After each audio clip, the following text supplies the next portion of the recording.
Bonjour mesdames et messieurs et bienvenue à Perspective. Je suis Francis Denis.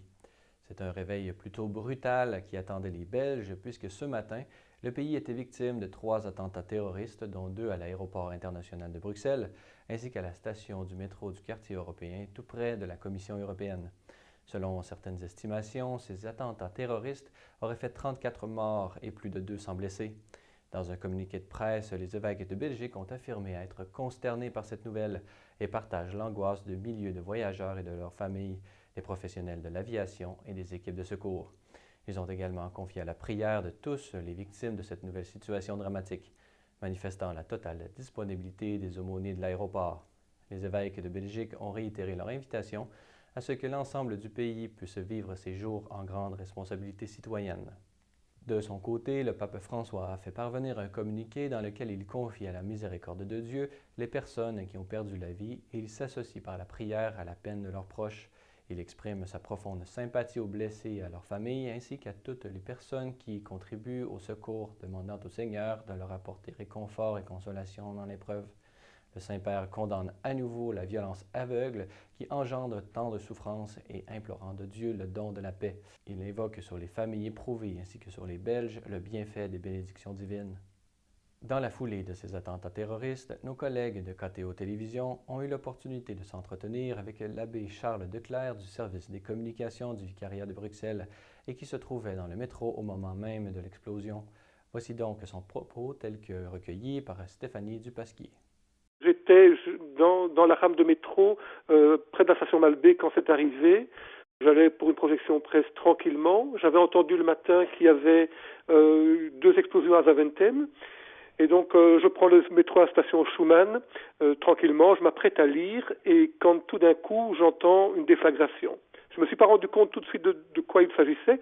Il a fallu quelques secondes pour prendre conscience qu'il se passait quelque chose. Ce n'était pas simplement un arrêt brutal de la voiture. De découvrir que j'avais des vitres sur mes jambes, pas brisées, qu'on était dans le noir, que des gens criaient.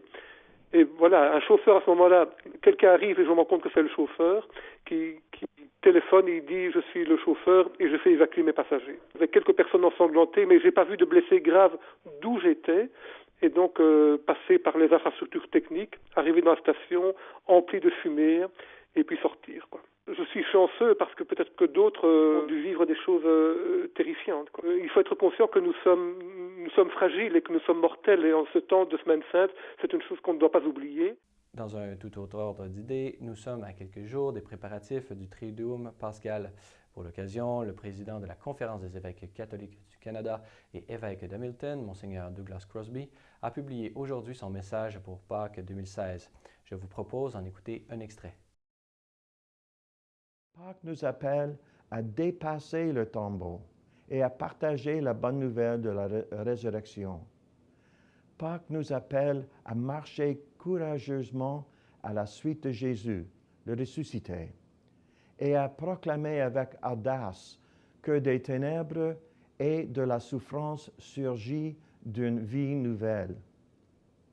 En donnant à manger à ceux qui ont faim, en habillant ceux qui sont nus, en accueillant l'étranger et de toutes les autres façons dont nous pouvons protéger la dignité humaine et respecter la vie sacrée de l'autre, de la conception à la mort naturelle, nous proclamons la mort et la résurrection de Jésus et nous participons à son action rédemptrice.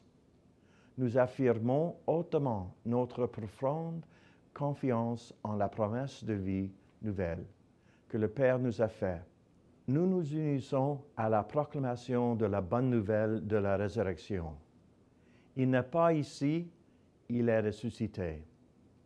Joyeuse Pâques à vous, à votre famille et à tous ceux et celles qui vous sont chers.